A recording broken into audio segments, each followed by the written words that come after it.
नमस्कार.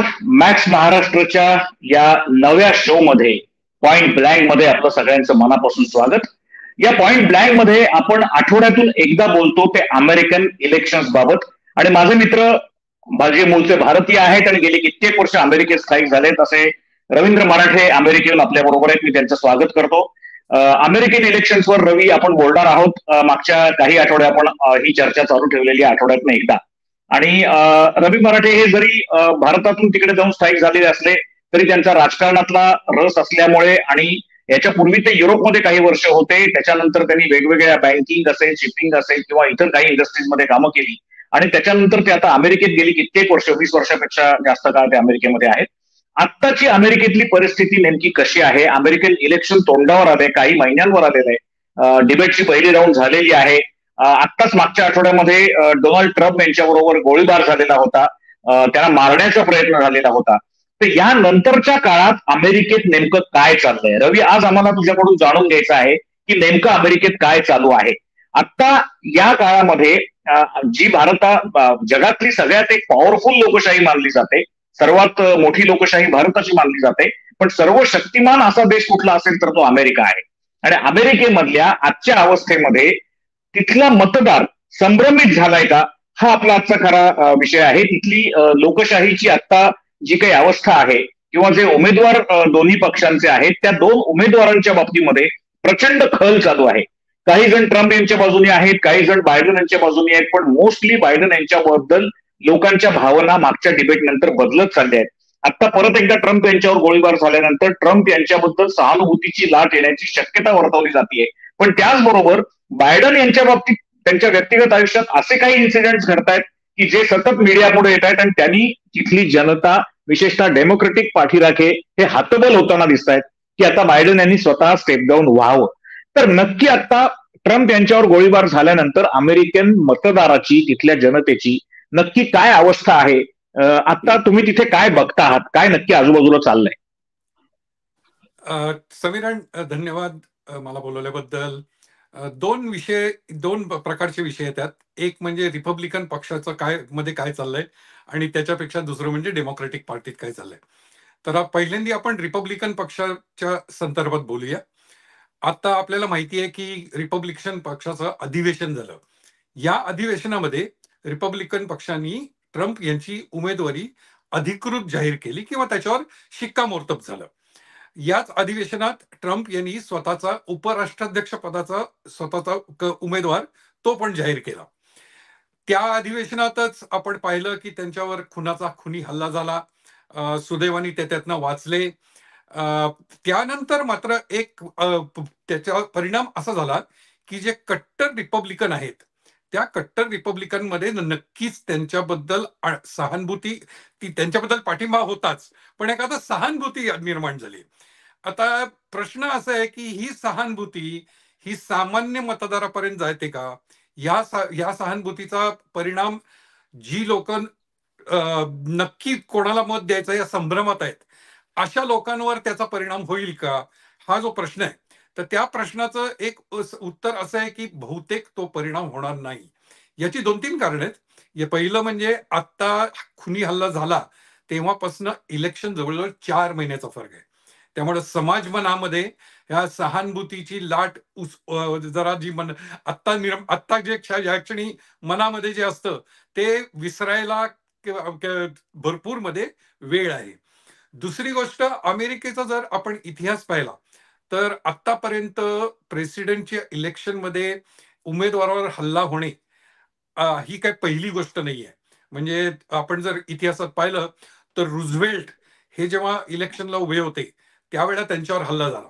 त्यानंतर Harry Truman, आता ही अगदी प्रसिद्ध नाव आहेत, हॅरी ट्रूमनवर त्यांच्यावर पण हल्ला झाला.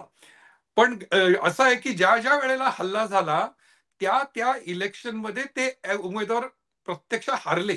म्हणजे रुझवेल्ट ती इलेक्शन हरले, ट्रूमन हरले, त्यानंतर जेरॉल्ड फोर्ड होते ते त्यांच्यावर 2दा झाला, ते पण इलेक्शन हरले. थोडक्यात काय, निवडणूक इतिहास पाहिला तर निवडणुकीत खुनी हल्ला होणे आणि त्यामुळं सहानुभूती निर्माण होऊन उमेदवार जिंकणे अशी ह्या लोकशाहीतली परंपरा तर नाही.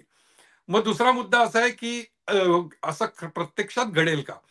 आता जर पाहिलं तर आत्ता अगदी 1 दिवसापूर्वी किंवा 2 दिवसापूर्वी जे सर्व्हे आलेत, त्या सर्व्हेमध्ये देखील सगळी लोकं असं म्हणतायत, की अजून देखील आपण ज्याला स्विंग स्टेट म्हणतो, त्या स्विंग स्टेटवरच निकाल लागणार आहे. म्हणजे याचा अर्थ असा, की केवळ ट्रम्प यांच्यावर खुनी हल्ला झाला त्यामुळं ज्याला आपण ब्लू स्टेट म्हणतो, ती अचानक ब्लू स्टेट रेडमध्ये कन्व्हर्ट होत आहेत, असं काही नाहीये. त्यामुळं सहानुभूती ही नक्कीच आहे. कोणावरही असा खुनी हल्ला होऊच नये. लोकशाहीमध्ये या मार्गाने काही प्रश्न सोडवले जाता कामा नयेत, हे सगळ्यांनाच मान्य आहे. पण त्याचा प्रत्यक्ष मतदारावर परिणाम नाही.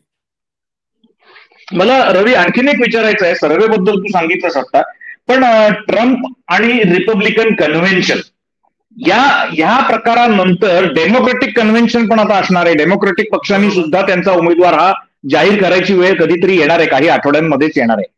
डेमोक्रेटिक पार्टीमध्ये आता नेमकी काय परिस्थिती आहे? याचं कारण असं की ट्रम्प सहानुभूती त्यांना मिळेल, परत ती शमेल, काही तू म्हणालास तसं मध्ये काळ निघून जाईल. तर याच्यामध्ये डेमोक्रेटिक पक्षामध्ये नेमकं काय चाललंय? मध्येच कमला हॅरिस यांचं नाव येत आहे, ते परत मागे पडतंय. त्याच्यानंतर त्यांच्या पक्षाच्या अधिवेशनामधल्या इतर प्रोसेसेस ज्या चालू आहेत, तर ती नक्की आतली खळबळ काय आहे? त्यांच्यामध्ये नक्की काय चालू आहे? काय ऐकू येत आहे? डेमोक्रेटिक पक्षात आता अंतर्गत खूप असंतोष म्हणता येईल असा आहे. आणि तो असंतोष म्हणजे मी 2 उदाहरणं देतो, ज्याच्यातनं तो असंतोष काय पातळीचा आहे हे कळेल. एक म्हणजे आपले पूर्वीचे राष्ट्राध्यक्ष बराक ओबामा.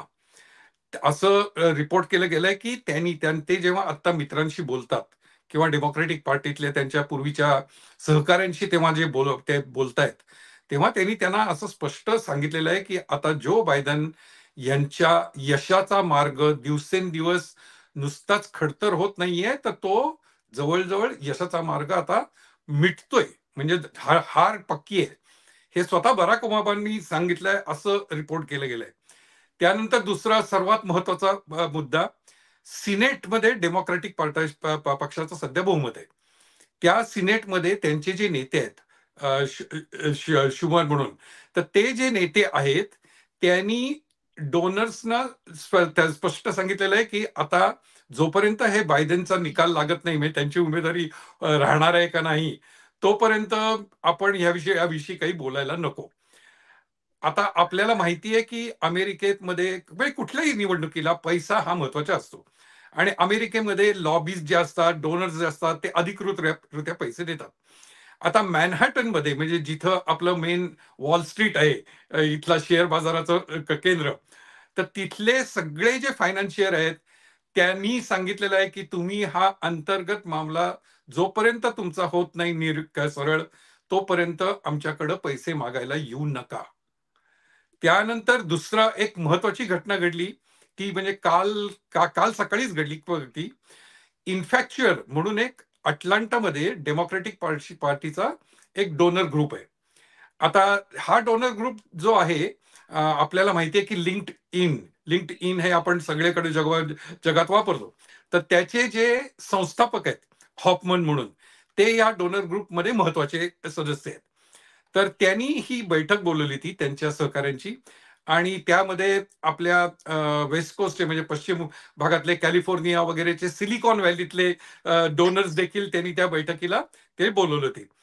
त्या बैठकीमध्ये नंतर एकच सूर निघाला, की आता बायडेननी जायला पाहिजे. आणि इनफॅक्ट त्या बैठकीमध्ये जेव्हा कमला हॅरिस स्वतः त्यांच्याशी बोलल्या, उपराष्ट्राध्यक्ष, आणि कमला हॅरिस बोलल्या त्यावेळेला त्या म्हणत राहिल्या, की बायडेन राहणार आहेत, आम्हीच जिंकणार आहोत वगैरे. तर चुकून 1-2 माईक चालू राहिले ते. तर एक मोठा डोनर आहे, तर तो त्यांनी स्पष्ट बोलला, की काय मी म्हणे वेड्यासारखं बोलताय, हे म्हणे अजून झोपेतनं जागे व्हायला तयारच नाहीत. आणि तो जो माईक चुकून चालू राहिला होता आणि तो डोनर दुसऱ्या शेजारच्या डोनरशी बोलत होता, ते रेकॉर्ड झालंय आणि ते आता बाहेर पडलंय. थोडक्यात काय, बरोबर आहे रवी. हा, याचा अर्थ खूप खळबळ आहे, अस्वस्थता आहे, आणि डोनर्सची लॉबी सुद्धा त्यांना साथ द्यायला तयार नाहीये. मी असंही एक व्हिज्युअल बघितलं मागच्या एपिसोडमध्ये, तुम्ही असं सांगितलेलं होतं, की आता सध्याच्या राष्ट्राध्यक्षांच्या तब्येतीबद्दल विशेषतः मानसिक तब्येतीबद्दल, म्हणजे बायडन यांच्या मानसिक तब्येतीबद्दल अनेक प्रवाद आहेत. अनेक डॉक्टर्स व्हाईट हाऊसला व्हिजिट करतायत. एका पार्टीमधलं व्हिज्युअल मी आता काल रात्री उशिरा बघत होतो की जो बायडन यांनी चुकून एका दुसऱ्या महिलेलाच त्याच्या जवळ ते गेले आणि त्यांना असं वाटलं असावं, असं माध्यमांचं काय आहे की या आपल्या पत्नीच आहेत. म्हणजे इनफॅक्ट माध्यमांनी त्याच्याही पेक्षा पुढे जाऊन अशी कॉमेंट केली की आपली पत्नी समजून जो बायडन दुसऱ्याच कुठल्या तरी महिलेच्या जवळ जात होते तेव्हा त्यांच्या पत्नीने त्यांना तिथून बाजूला नेलं आणि हे कॅमेऱ्याने टिपलेलं होतं. दृश्य बघितलं मी, त्याच्यात काही संवाद नव्हते किंवा काही नव्हतं, पण कॉमेंट्स मात्र माध्यमांच्या होत्या आणि त्या अमेरिकन माध्यमांच्या होत्या. तर इतकी जर गंभीर परिस्थिती असेल तर मागे आपण ज्या माहिती अधिकाराचा उल्लेख केलेला होता किंवा अमेरिकेत लोक फार सजग असतात की आपल्या नेत्याची नक्की अवस्था काय आहे, शारीरिक मानसिक, whether is able to lead our country or not, आपला लीडर कसा आहे. तर या बाबतीत नक्की आता काय चर्चा आहे आणि असं नाही होऊ शकत का की त्यांच्या पक्षाचे सगळे सिनेटर्स किंवा त्यांची जनरल बॉडी त्यांना स्टेप डाऊन करायला कंपेल करेल, अशी काही सोय तिथे आहे का? बरोबर आहे. आता त्याच्यात पहिला मुद्दा त्यांच्या तब्येतीविषयी मी बोलतो. त्यांचं विसरणं वेगवेगळ्या महत्वाच्या गोष्टी हे आत्ता देखील जाहीर कार्यक्रमात चालूच आहे. म्हणजे तुला एक उदाहरण देतो. ब्लॅक एंटरटेनमेंट टेलिव्हिजन नावाचं एक चॅनल आहे इथं. त्या ब्लॅक एंटरटेनमेंट टेलिव्हिजनच्या चॅनलला त्यांनी मुलाखत दिली आणि त्या मुलाखतीमध्ये त्यांना स्वतःच्या संरक्षण मंत्र्याचं नाव आठवलं नाही आणि ते 2 मिनिटं इकडं तिकडं पाहिलं आणि नंतर त्यांनी दॅट ब्लॅक मॅन असं त्याचं वर्णन बापरे. केलं. तर हे आत्ता घडलं आणि गेल्या आठवड्यात त्यांनी माय व्हाईस प्रेसिडेंट डोनाल्ड ट्रम्प असा उल्लेख केला. माय व्हाईस प्रेसिडेंट डोनाल्ड ट्रम्प असा पत्रकार परिषदेत उल्लेख केला. त्यानंतर त्याच पत्रकार परिषदेत युक्रेनचे अध्यक्ष झेलेन्स्की यांचं जेव्हा ओळख करून देते तेव्हा ते म्हणाले की माझे मित्र युक्रेनचे राष्ट्राध्यक्ष पुतीन. अरे बापरे. तर ह्या सगळ्या गोष्टी घडत असल्यामुळे कोणालाही आता मी असं म्हणतो सगळ्यांना खात्री आहे की त्यांनी आता उमेदवार राहू नये. त्यांचं वय झालेलं आहे, वयानुसार येणाऱ्या गोष्टी त्यांना आता त्रास देत आहेत. बरोबर. Let us go to James Vance. Donald Trump यांनी आपला भावी उपाध्यक्ष अमेरिकेचा, आपण जर राष्ट्राध्यक्ष झालो तर आपले व्हाईस प्रेसिडेंट कोण असतील, तर त्यांनी त्यांचं नाव घेतलंय जेम्स व्हॅन्स या 40ल्या तसं तुलनेने खूप तरुण असलेल्या, म्हणजे त्यांच्या वयाच्या जवळजवळ निम्म्या वयाच्या माणसाचं त्यांनी नाव घेतलेलं आहे. आता या जेम्स व्हॅन्स बद्दल आपण थोडं या एपिसोडमध्ये बोलणं आवश्यक आहे, कारण त्यांच्या ज्या पत्नी आहेत त्यांचं इंडियन कनेक्शन, म्हणजे उषा चुलुकरी नावाच्या त्यांच्या पत्नी ज्या आहेत त्यांची चुलुकुरी फॅमिली, त्यांच्या घरच्या सगळ्या नातेवाईकांच्या भारतीय माध्यमांनी मुलाखती घेऊन झालेल्या आहेत. त्यांच्या घरी कॅमेरे पोहोचले होते गेल्या 3-4 दिवसापूर्वीपासून, त्यांच्या मुलाखती भारतीय माध्यमांमध्ये दाखवल्या जात आहेत. आता ज्यांच्या पत्नीचं ओरिजिन भारतामध्ये आहे असे जेम्स व्हॅन्स इमिग्रंट्स किंवा इलिगल इमिग्रंट्सच्या प्रश्नावर फार टोकाची भूमिका घेताना दिसत आहेत, ज्याच्यावर आज पुण्यामध्ये, आता तू माहितीये तू पुणेकरच आहेस, म्हणजे महाराष्ट्रीयन वृत्तपत्र ही अक्षरशः अग्रलेखांमधून तुटून पडलेली आहेत. आजचा लोकसत्तेचा अग्रलेख त्याचे हेडिंगच आहे की स्थलांतराची शिडी वर्गवादाचा साप. त्याच्यात त्यांनी म्हटलेलं आहे की जेम्स व्हॅन्स यांच्या परिवारात भारतीय असून सुद्धा बाहेरच्यांनी अमेरिकेत स्थायिक होण्यास त्यांचा, म्हणजे जेम्स व्हॅन्स यांचा विरोध आहे. पण हे राजकारण आजचं नाही, पण हे राजकारण अमेरिकेचं धोकादायक राजकारण आहे असं या अग्रलेखाचं म्हणणं आहे. तर या जेम्स व्हॅन्स नावाच्या महाभागांविषयी तू काय सांगशील आणि खरोखरच ते इतके टोकाची भूमिका घेऊ शकतात का? याचं कारण असं आहे की मुळात ज्यांचे ते उपाध्यक्ष समजा झाले डोनाल्ड ट्रम्प यांचे, तर डोनाल्ड ट्रम्प यांचे व्यावसायिक संबंध भारतातच नाही तर पुण्यामध्ये पण आहे, ते तुला माहिती आहे. म्हणजे पुण्यामध्ये पण ट्रम्प टॉवर आहे. पुण्यामधल्या व्यावसायिक बांधकाम व्यावसायिकांच्या स्कीम्स मध्ये डोनाल्ड ट्रम्प हे पार्टनर होते पूर्वीच्या काळात. तर ते त्यांचा होणारा किंवा घोषित झालेला जो व्हाईस प्रेसिडेंट आहे तो जेम्स व्हॅन्स असं कसं म्हणू शकतो की या धोरणाला भारत सुद्धा अपवाद नाही किंवा कुठलीच कंट्री अपवाद नाही आणि बाहेरून इमिग्रंट म्हणून येणाऱ्या कुठल्याही इलिगल माणसाला किंवा याला माझा विरोधच असेल, अशी त्याची विधानं आहेत. त्याच्याबद्दल तिथे काय वातावरण? ह्या मैदानाबद्दल बोलण्याबद्दल मी जरा जेम्स व्हॅन्स याच्याविषयी आणखी 1-2 गोष्टी मी सांगू इच्छितो. ते तरुण आहेत, ते ओहायो या राज्यातले सिनेटर आहेत वगैरे सगळ्या गोष्टी माहितीच आहेत. पण त्याच्यापेक्षा महत्वाचा भाग असा आहे की आपण जे लॉबिंग म्हणतो तर लॉबिंगच्या संदर्भात त्यांच्या मागे फार मोठे लॉबीज उभे आहेत. ते स्वतः व्हेंचर कॅपिटलिस्ट होते. आणि त्यानंतर पेपालचे जे संस्थापक आहेत, थिल म्हणून, तर पेपालचे संस्थापक ते त्यांचे प्रामुख्याने डोनर आहेत. आणि जेव्हा ते ओहायोच्या सिनेटच्या निवडणुकीला उभे राहिले तर सिनेटच्या निवडणुकीमध्ये थिल यांनी $15 मिलियन यांना डोनेट केले ते निवडणुकीच्या प्रचारासाठी. सांगायचा मुद्दा असा आहे की व्हान्सच्या माग अत्यंत फार प्रबळ लॉबी या आहेत.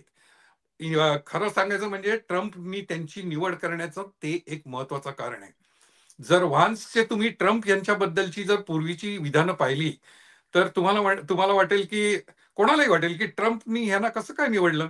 कारण ट्रम्पना ते इडियट म्हणालेत पूर्वी. त्यानंतर ते म्हणालेत की ट्रम्प हे हेरोईन आहे, म्हणजे आपलं ड्रग. आणि म्हणे समजा अमेरिकन समाजाला ते नाशाकडे घेऊन चाललेत वगैरे, अशी त्यांची ट्रम्प बद्दल अत्यंत वाईट विधानं त्यांची होती.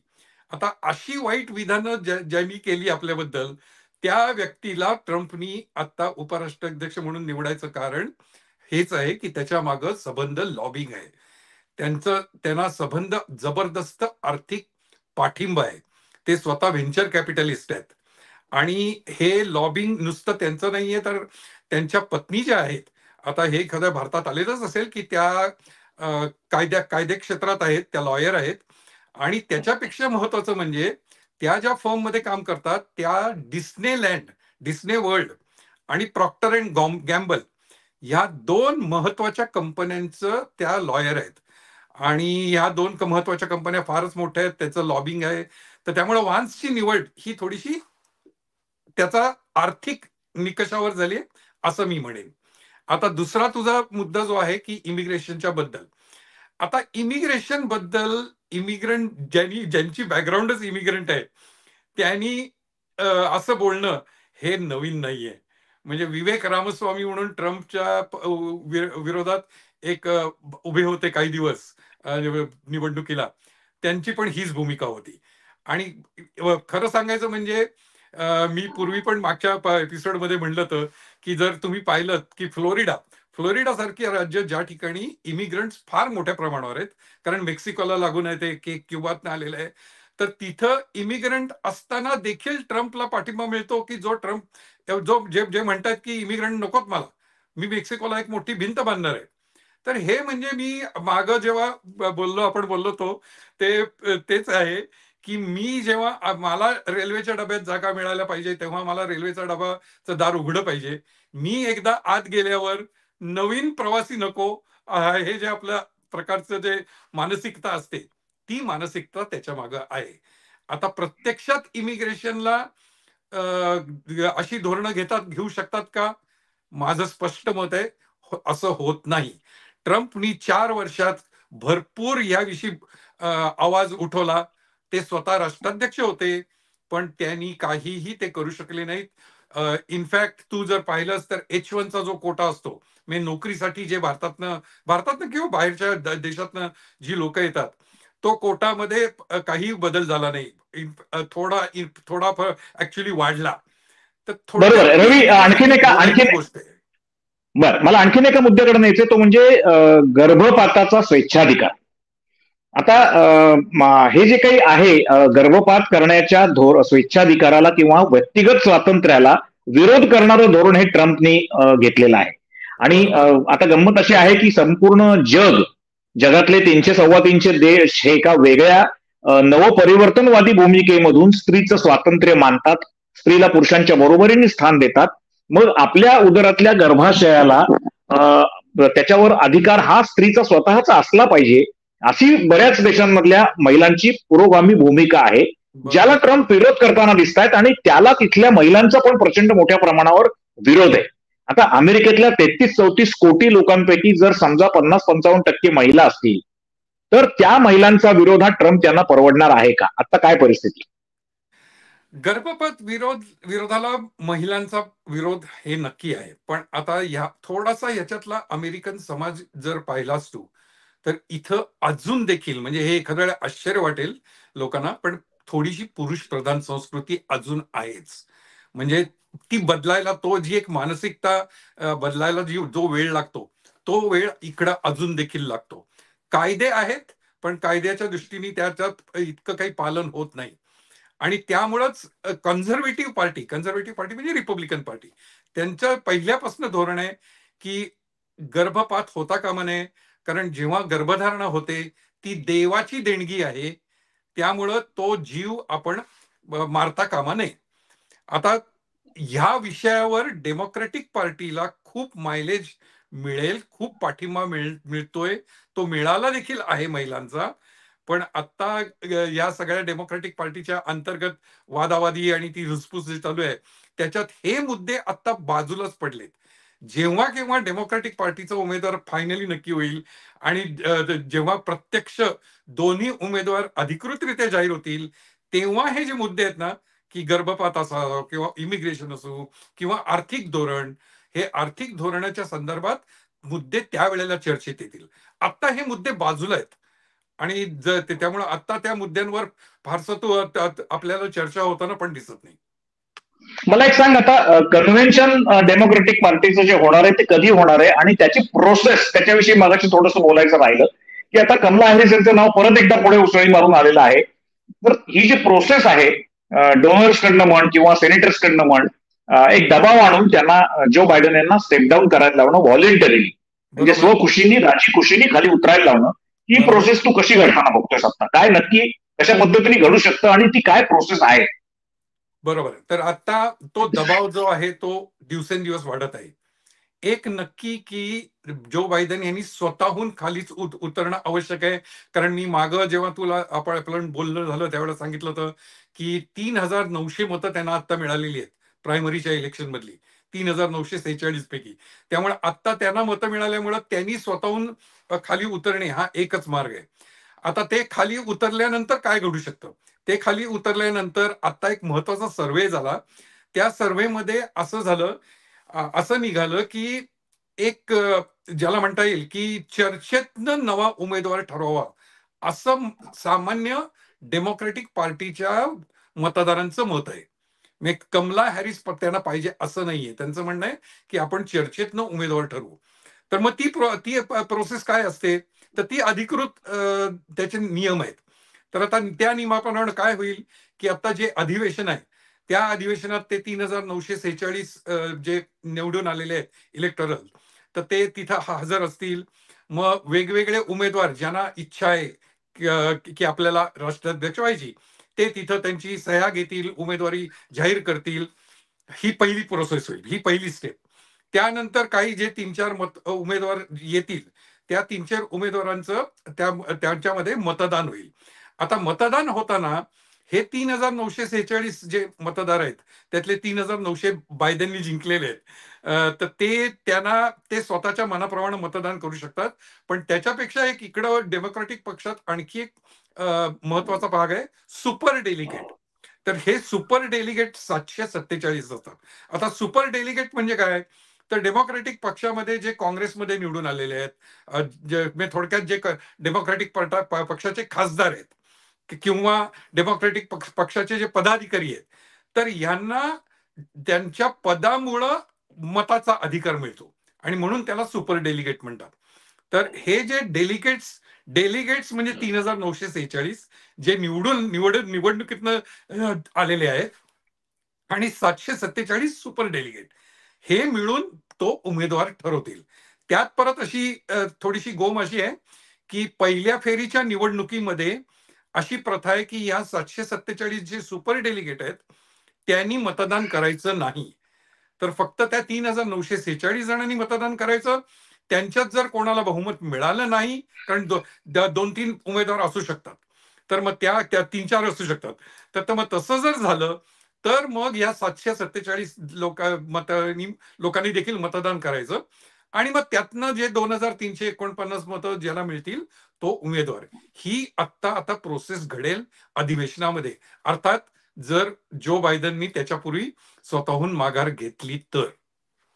वेल रवी, आजच्या एपिसोडमध्ये आपण बऱ्याच मुद्द्यांवर चर्चा केली, विशेषतः ट्रम्प यांच्यावर गोळीबार झाल्यानंतरच्या काळात काय झालंय, सर्व्हे काय सांगतो, प्रोसेस कशी होऊ शकते आणि ट्रम्प यांचा जो उत्तरात व्हाईस प्रेसिडेंट म्हणून त्यांनी व्हॅन्सना निवडलेला आहे, त्यांची विचारधारा काय, त्यांचं भारतीय कनेक्शन काय, त्यांच्या पत्नीच्या रूपाने, त्यांच्या पत्नी मूळच्या भारतीय आहेत, या सगळ्या मुद्द्यांवर आपण चर्चा केली. पुढच्या आठवड्यामध्ये परत एकदा आपण भेटणार आहोत.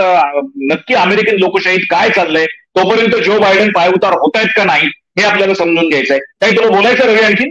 हो, एकच जाता जाता फक्त सांगतो, इमर्सन कॉलेज म्हणून इथं त्यांनी एक सर्वे घेतलाय आणि तो सर्वे महत्वाचा मानला जातो. त्यांचा एक सर्वेला एक वजन आहे.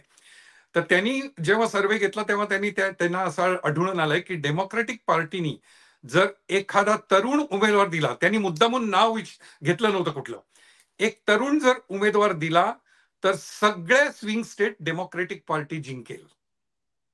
वा, मोठं इंटरेस्टिंग हे आहे. मला वाटतं आपण मागच्या एपिसोडला ज्या 3 गव्हर्नर्स आणि सेनेटर्सची नावं घेतली होती त्यातले 2 तरुण होते, एक 50शीतला होता आणि एक 40शीतला होता, if I am not wrong. मला असं वाटतं की त्यांच्यापैकी कोणी जर एखादा आला तर कदाचित स्विंग स्टेट्स हा निकाल उलटापालटा करून बदलू शकतात आणि मग त्याच्यानंतर संपूर्ण पारडं हे डेमोक्रेटिक पक्षाच्या पारड्यात जाऊ शकतं, संपूर्ण वजन.